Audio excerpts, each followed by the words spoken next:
ಅನ್ನದಾತ ಕನ್ನಡ ಸುದ್ದಿವಾಹಿನಿಗೆ ಆತ್ಮೀಯ ಸ್ವಾಗತ.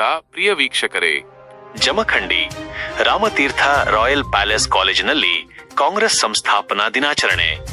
ಜಮಖಂಡಿ ಬಾಗಲಕೋಟೆ ಜಿಲ್ಲೆಯ ಜಮಖಂಡಿ ತಾಲ್ಲೂಕಿನ ರಾಮತೀರ್ಥ ರಾಯಲ್ ಪ್ಯಾಲೇಸ್ ಕಾಲೇಜಿನಲ್ಲಿ ಭಾರತೀಯ ರಾಷ್ಟ್ರೀಯ ಕಾಂಗ್ರೆಸ್ನ ಸ್ಥಾಪನಾ ದಿನವನ್ನು ಸಂಭ್ರಮದಿಂದ ಆಚರಿಸಲಾಯಿತು. ಡಿಸೆಂಬರ್ 28, 2025 ಆಯೋಜಿಸಲಾಗಿದ್ದ ಈ ಕಾರ್ಯಕ್ರಮಕ್ಕೆ ಮಹಾತ್ಮ ಗಾಂಧೀಜಿಯವರ ಭಾವಚಿತ್ರಕ್ಕೆ ಪುಷ್ಪಾರ್ಚನೆ ಮಾಡುವ ಮೂಲಕ ಚಾಲನೆ ನೀಡಲಾಯಿತು. ದೇಶಕ್ಕೆ ಸ್ವಾತಂತ್ರ್ಯ ತಂದುಕೊಡುವುದರಿಂದ ಹಿಡಿದು ಪ್ರಜಾಪ್ರಭುತ್ವವನ್ನು ಬಲಿಷ್ಠಗೊಳಿಸುವಲ್ಲಿ ಮತ್ತು ರಾಷ್ಟ್ರದ ಏಕತೆಯನ್ನು ಕಾಪಾಡುವಲ್ಲಿ ಕಾಂಗ್ರೆಸ್ ಪಕ್ಷವು ವಹಿಸಿರುವ ಐತಿಹಾಸಿಕ ಪಾತ್ರವನ್ನು ಈ ಸಂದರ್ಭದಲ್ಲಿ ಸ್ಮರಿಸಲಾಯಿತು. ಪಕ್ಷಕ್ಕಾಗಿ ದುಡಿಯೋಣ ಕಾರ್ಯಕ್ರಮದಲ್ಲಿ ಮಾತನಾಡಿದ ಯುವ ಮುಖಂಡ ವರ್ಧಮಾನ್ ನ್ಯಾಮಗೌಡ ಕಾಂಗ್ರೆಸ್ ಪಕ್ಷದ ಕೊಡುಗೆಯನ್ನು ಶ್ಲಾಘಿಸಿದರು. ನಾವು ಕಾಂಗ್ರೆಸ್ ಪಕ್ಷಕ್ಕಾಗಿ ದುಡಿಯಬೇಕೇ ಹೊರತು ಕೇವಲ ವ್ಯಕ್ತಿಗಲ್ಲ. ಸಾಮಾಜಿಕ ನ್ಯಾಯ, ಸಮಾನತೆ ಮತ್ತು ಬಲಿಷ್ಠ ಭಾರತದ ನಿರ್ಮಾಣಕ್ಕಾಗಿ ನಮ್ಮ ಪ್ರಯತ್ನಗಳು ಸದಾ ಇರಲಿ. ಕಾಂಗ್ರೆಸ್ ಹಾಕಿಕೊಟ್ಟಿರುವ ಮಾರ್ಗದಲ್ಲಿ ನಡೆದು ಪಕ್ಷದ ಸಂಘಟನೆಯನ್ನು ಮತ್ತಷ್ಟು ಚುರುಕುಗೊಳಿಸೋಣ. ಮಾಜಿ ಶಾಸಕ ಆನಂದ ಸಿದ್ದು ನ್ಯಾಮಗೌಡ ಅವರ ನೇತೃತ್ವದಲ್ಲಿ ನಡೆದ ಈ ಕಾರ್ಯಕ್ರಮದಲ್ಲಿ ಕಾಂಗ್ರೆಸ್ ಪಕ್ಷದ ಪ್ರಮುಖ ಮುಖಂಡರು, ಪದಾಧಿಕಾರಿಗಳು, ಕಾರ್ಯಕರ್ತರು ಹಾಗೂ ಅಭಿಮಾನಿಗಳು ಹೆಚ್ಚಿನ ಸಂಖ್ಯೆಯಲ್ಲಿ ಭಾಗವಹಿಸಿದ್ದರು. ರಾಷ್ಟ್ರ ನಿರ್ಮಾಣದ ಸಂಕಲ್ಪದೊಂದಿಗೆ ಎಲ್ಲರೂ ಪಕ್ಷದ ಬಲವರ್ಧನೆಗೆ ಕೈಜೋಡಿಸುವುದಾಗಿ ಈ ಸಂದರ್ಭದಲ್ಲಿ ಪ್ರತಿಜ್ಞೆ ಮಾಡಿದರು.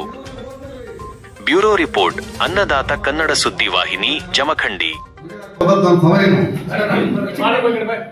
ಇವತ್ತು ನಮ್ಮ ಯುವ ಜನಾಂಗದವರು ಎಚ್ಚೆತ್ತುಕೊಳ್ಳಾದೆ ಹೋದ್ರೆ ಈ ಜಾತಿಗಳ ಮಧ್ಯೆ ಹುಟ್ಟಿರ್ತಕ್ಕಂಥ ಜಗಳ, ಹಿಂದೂ ಮುಸ್ಲಿಂ ಅಂತ ನಾನು ಹೇಳೋದಲ್ಲ, ಬೇರೆ ಬೇರೆ ಜನಾಂಗದಲ್ಲಿ ಕೂಡ ನೋಡ್ರಿ ಕೆಲವು ಮೂರುಗಳಾಗ ಜಾತಿಗಳ ಮಧ್ಯೆ ಹುಟ್ಟಿರ್ತಕ್ಕಂಥ ಜಗಳ ಅಂತ ಯುದ್ಧ ಆಗಿದೆ. ಇವತ್ತು ಜಾತಿಗಳ ಮಧ್ಯೆ ಹುಟ್ಟಿರ್ತಕ್ಕಂಥದ್ದು ಹಿಂದೂ ಮುಸ್ಲಿಂ ಅಂತಕ್ಕಂಥದ್ದು ಇದನ್ನು ಹುಟ್ಟಾಕಿದವರು ಯಾರು? ಭಾರತೀಯ ಜನತಾ ಪಾರ್ಟಿ ರಾಷ್ಟ್ರೀಯ ಸ್ವಯಂ ಸೇವಕ ಸಂಘದವರು. ಅವ್ರಿಗೆ ಬೇಕಾಗಿರ್ತಕ್ಕಂಥದ್ದು ಹಿಂದೂ, ಮುಸ್ಲಿಂ, ಕ್ರೈಸ್ತ, ಜೈನ, ಬೌದ್ಧ ಇತ್ಯಾದಿ ಸರ್ವ ಜನಾಂಗದವರು ಶಾಂತಿ ತೋಟದಿಂದ ಬಾಳ್ಬೇಕು ಅಂತಕ್ಕಂಥ ಉದ್ದೇಶವನ್ನು ಹೊಂದಿ ಅವ್ರು ಇದನ್ನು ಮಾಡ್ತಾ ಇಲ್ಲ. ಅವ್ರು ಮಾಡ್ತಕ್ಕಂಥದ್ದು ಏನಪ್ಪಾ ಅಂತಂದ್ರೆ ಕೇವಲ ಕುರ್ಚಿಗಾಗಿ. ಅವ್ರು ಮಾಡ್ತಕ್ಕಂಥ ಉದ್ದೇಶ ಕೇವಲ ಕುರ್ಚಿಗಾಗಿ. ಈ ದೇಶ ಒಂದಿಲ್ಲ ಒಂದು ದಿವಸ ನಾವು ಜಾತಿ ವಿಷವನ್ನು ಬಿಟ್ಟಿದ್ರೆ ಇದು ಬೆಳೆದ ಹೆಮ್ಮರವಾಗಿ ಈ ದೇಶವನ್ನ ವಿನಾಶದ ಅಂಚಿಗೆ ತಳ್ತಾ ಇದೆ ಅಂತಕ್ಕಂಥದ್ದನ್ನ ಆಲೋಚನೆ ಅವ್ರ ಗಮನದಲ್ಲಿ ಇದ್ರೂ ಕೂಡ ಉದ್ದೇಶಪೂರ್ವಕವಾಗಿ ಈ ಜಾತಿ ಬೀಜವನ್ನ ಬಿತ್ತಿ ಹಿಂದೂಗಳನ್ನ ಒಂದು ಕಡೆ ಭಾಗ ಮಾಡಿ, ಮುಸ್ಲಿಮರನ್ನ ಒಂದು ಕಡೆ ಭಾಗ ಮಾಡಿ, ಇದು ಹಿಂದೂಗಳ ಪಕ್ಷ, ಇದು ಮುಸ್ಲಿಮರ ಪಕ್ಷ ಅಂತಕ್ಕಂಥ ಪ್ರತಿಬಿಂಬವನ್ನು ಬಿಂಬಿಸಿ ಆ ಯುವಕರ ತಲೆಯಲ್ಲಿ ಏನು ತುಂಬುತ್ತಾರೋ ಆ ತುಂಬುವುದರನ್ನ ನಾವು ಕೂಡ ಯುವಕರಾಗಿರ್ತಕ್ಕಂಥ ನಮ್ಮ ಯುವಕ ಬಾಂಧವರನ್ನ ವಿನಂತಿ ಮಾಡ್ಕೊಳ್ಳಕ್ಕೆ ಬಯಸ್ತೇನೆ. ನೀವು ತಂಡಾಗಿ ಕಾರ್ಯಕ್ರಮ ಮಾಡಿ, ಯಾವುದೇ ಜನಾಂಗದವರಲ್ಲಿ ನೀವು ಹಿಂದೂ, ಮುಸ್ಲಿಂ ಇತ್ಯಾದಿ ನೀವು ತೆಗೆದುಕೊಳ್ಳಬೇಕು, ದಲಿತರು, ಮೇಲ್ವರ್ಗದವರು ಯಾರು ನಮ್ಮಲ್ಲಿ ಅವಶ್ಯಕತೆ ಇಲ್ಲ.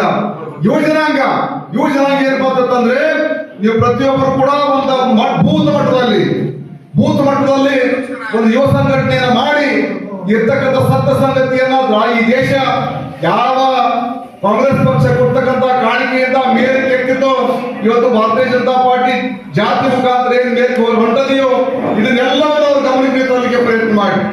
ನಾನು ಹೇಳಿದೆ ನಿಮಗೆ ಏನೇನು ಕೊಟ್ಟದ್ದು ಕಾಂಗ್ರೆಸ್ ಪಕ್ಷ ಅನ್ನೋದು ಅದನ್ನೆಲ್ಲ ಹೇಳಿ, ಇವ್ರೇನ್ ಕೊಟ್ಟಿಲ್ಲ, ಇವ್ರು ಕೊಟ್ಟದ್ದು ಒಂದೇ ಒಂದು ಇವರು ಬಿಟ್ಟರೆ ಮತ್ತೇನು ಕೊಟ್ಟಿಲ್ಲ. ಅದನ್ನೇ ತಿಳಿಸಿ ಹೇಳ್ತಕ್ಕಂಥ ಜವಾಬ್ದಾರಿ ನಿಮ್ದು. ಇವತ್ತು ಕಾಂಗ್ರೆಸ್ ಪಕ್ಷಕ್ಕೆ ಇತಿಹಾಸ ಇದೆ ಅನ್ನುವಂತ ಸಂದರ್ಭದಲ್ಲಿ ನಿಮ್ಮ ನಡುವೆ ಬಿರುಕನ್ನು ಹುಟ್ಟಿಸ್ತಕ್ಕಂಥ ಜಾತಿ ಗಲಭೆಗಳನ್ನ, ಕೋಮು ಗಲಭೆಗಳನ್ನ, ಆ ಸಮಾಜದಲ್ಲಿ ಬರ್ತಕ್ಕಂಥ ಕೆಟ್ಟ ವಿಚಾರಗಳನ್ನ ಪ್ರತಿಪಾದಿಸತಕ್ಕಂಥ ಕೆಲಸವನ್ನ ಇವತ್ತಿನ ದಿವಸ ಒಂದು ಸಂಘಟನೆಯವರು ಇವತ್ತಿನ ದಿವಸ ಮಾಡ್ತಾರೆ. ಹೀಗಾಗಿ ಆ ಸಂಘಟನೆಯನ್ನು ಮಾಡತಕ್ಕಂಥ ವಿಚಾರವನ್ನು ನಾವು ತಿಳ್ಕೊಂಡು ಚುನಾವಣೆ ಸಂದರ್ಭದಲ್ಲಿ ನಾವೆಲ್ಲರೂ ಕೂಡ ಒಗ್ಗಟ್ಟಿನಿಂದ ಕೆಲಸ ಮಾಡಬೇಕು ಅಂತಕ್ಕಂಥ ವಿಚಾರವನ್ನ ನಾ ಈ ಸಂದರ್ಭದಲ್ಲಿ ಹೇಳ್ತಾ ಇದ್ದೀನಿ. ಯಾಕಪ್ಪ ಅಂದ್ರೆ ಅನೇಕ ಮುಖಂಡರಾಗ್ಲಿ ಕಾರ್ಯಕರ್ತರನ್ನಾಗ್ಲಿ ನಾವು ನೋಡಿದೀವಿ, 2-3 ತರ ನಾಯಕರದಾರ, 2-3 ತರ ಕಾರ್ಯಕರ್ತರದಾರ. ಕೆಲವೊಂದು ನಾಯಕರು 4 ಸೊ ನೀವು ಈ ಮಾತುಗಳನ್ನು ಬಹಳ ದೀರ್ಘ ನಾವು ಅವ್ರ ಬಗ್ಗೆ ಕೆಲಸ ಮಾಡಕ್ಕೆ ಹೋದ್ರೆ ನಾವು ಆನಂದ ನ್ಯಾಮಗೌಡ ಅವ್ರದ್ದು ಇಲೆಕ್ಷನ್ ಮಾಡಕ್ಕೆ ಹೋದ್ರೆ ನಾವು ಕಾಂಗ್ರೆಸ್ ಕೆಲಸ ಮಾಡಬೇಕು. ನಾವು ಗಾಂಧೀಜಿಯವ್ರಿಗೆ ಹಾಕಿಕೊಟ್ಟ ಹಾದಿ ಮೇಲೆ ಹೊರಟೋಗ್ತದ್ರ ಅಂತ.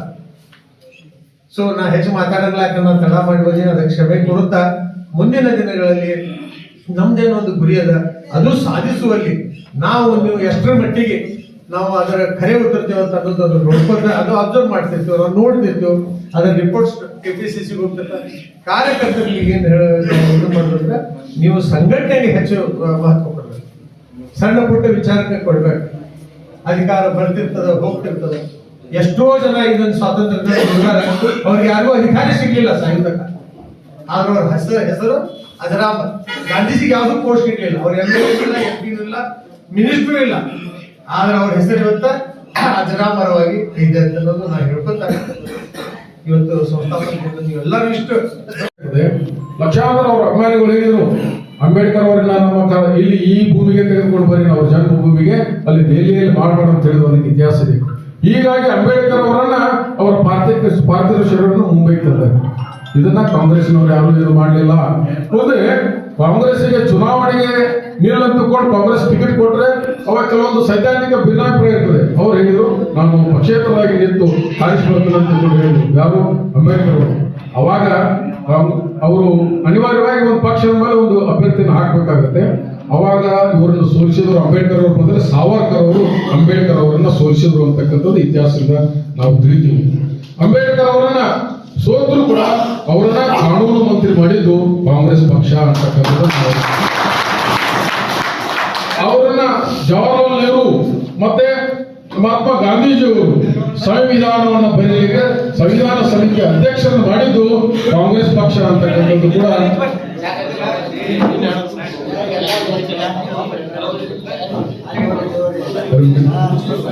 ಕಾಂಗ್ರೆಸ್ ಪಕ್ಷ ಅಂತಕ್ಕಂಥದ್ದು ನಾವು ತಿಳ್ಕೋಬೇಕು. ದಯಮಾಡಿ ಈಗೇನು ಪದ್ಮಾಡ್ ಅವರು ಹೇಳಿದ್ರಲ್ಲ, ನಾವು ಅದೇ ಭಾಷೆಯವರು ಸ್ವಲ್ಪ ಸೂಕ್ಷ್ಮವಾಗಿರ್ತೀವಿ. ಅದಕ್ಕಾಗಿ ನಾನು ಬಹಳ ಕಳಕಳಿಯಿಂದ ಕೇಳ್ಕೊಳ್ತಾ ಇದ್ದೀನಿ, ನಮಗೆ ಕಾಂಗ್ರೆಸ್ ಪಕ್ಷಕ್ಕೆ ನಾವು ಏನು ಕೊಟ್ಟೇವೆ ಅನ್ನೋದು ಬಹಳ ಮುಖ್ಯ.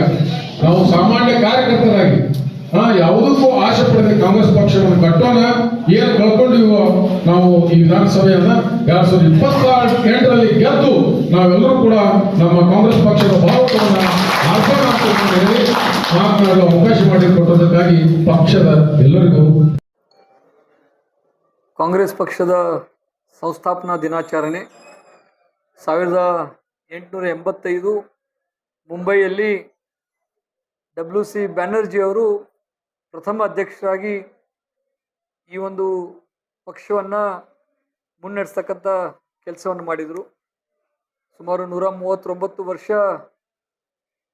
ಈ ಪಕ್ಷ ಸ್ಥಾಪನೆಯಾಗಿ ಯಾವುದೇ ಅಧಿಕಾರ ಸಲುವಾಗಿ ಸ್ಥಾಪನೆ ಮಾಡಿರ್ತಕ್ಕಂಥ ಪಕ್ಷ ಅಲ್ಲ ಇದು. ಅವತ್ತಿನ ದಿನ ದೇಶದಿಂದ ಬ್ರಿಟಿಷರನ್ನ ಓಡಿಸಬೇಕು ಅಂಥೇಳಿ ಒಂದು ಉದ್ದೇಶ ಇಟ್ಕೊಂಡು ಈ ಪಕ್ಷವನ್ನು ಕಟ್ಟಿರ್ತಕ್ಕಂಥದ್ದು.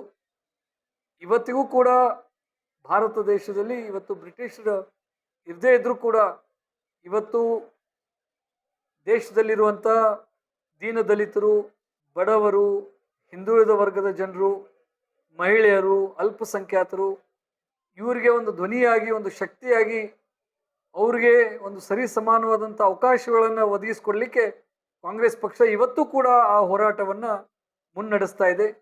ಇಂಥ ಒಂದು ಸಂದರ್ಭದಲ್ಲಿ ನಾವೆಲ್ಲರೂ ಕೂಡ ದೇಶ ವಿರೋಧಿ ಕೆಲಸ ಕಾರ್ಯಗಳನ್ನು ಮಾಡ್ತಕ್ಕಂಥ ಶಕ್ತಿಯನ್ನು ಹೊರಹಾಕಬೇಕು.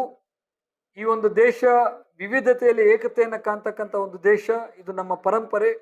ಕಾಂಗ್ರೆಸ್ ಪಕ್ಷ ಅಧಿಕಾರಕ್ಕೋಸ್ಕರ ಕಟ್ಟಿರ್ತಕ್ಕಂಥ ಪಕ್ಷ ಅಲ್ಲ.